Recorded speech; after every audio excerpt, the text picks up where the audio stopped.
আসসালামু আলাইকুম রাহমাতুল্লাহি ওয়া বারাকাতুহু। সকলের জন্য দোয়া ও ভালোবাসা। আজকের ক্লাসে সবাইকে স্বাগতম। সুপ্রিয় শিক্ষার্থীরা যারা এসএসসি পরীক্ষা দিবে, আমি তাদের জন্য বাংলা ব্যাকরণ থেকে মডেল প্রশ্ন আকারে কিছু নৈর্ব্যক্তিক আলোচনা করতেছিলাম। আজকে তৃতীয় পর্ব। দেখো শিক্ষার্থীরা, প্রথম নৈর্ব্যক্তিক, রোগগ্রস্ত অর্থে নিচের কোন শব্দটিতে প্রত্যয়ের ব্যবহার হয়েছে? বাত থেকে বেতু। বাত থেকে বেতু, অনেক সব পরীক্ষায় বেতু থাকবে শুধু। এরপরে কোনটি উপসর্গযোগে গঠিত শব্দ? উত্তর হবে প্রবীণ।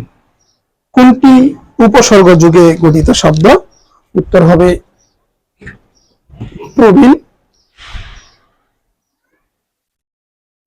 কৃষক শব্দের সঠিক উচ্চারণ কোনটি হবে?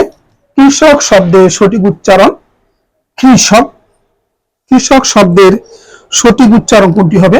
উত্তর হবে কৃষক। খেয়াল করুন।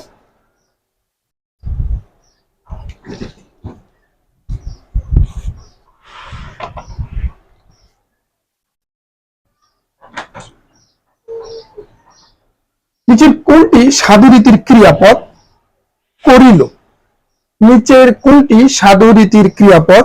করিল। কোনটি রূপ তত্ত্বে আলোচ্য বিষয়? উপসর্গ। কোনটি রূপ তত্ত্বে আলোচ্য বিষয়? উপসর্গ। নিচের কোন বাক্যে অলংকার আবেগ রয়েছে? যাজ্ঞে ওসব কথা থাক। যাজ্ঞে ওসব কথা থাক। প্রত্যক্ষ উক্তিকে পরোক্ষ উক্তিতে পরিবর্তনের সময় কি ধরনের শব্দের বদল হয়?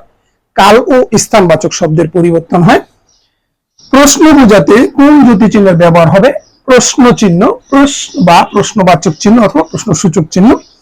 অনু ও অনু এই দুই শব্দ দুটির মধ্যে, অনু ও অনু এই শব্দ দুটির মধ্যে তফাৎ কোন ক্ষেত্রে?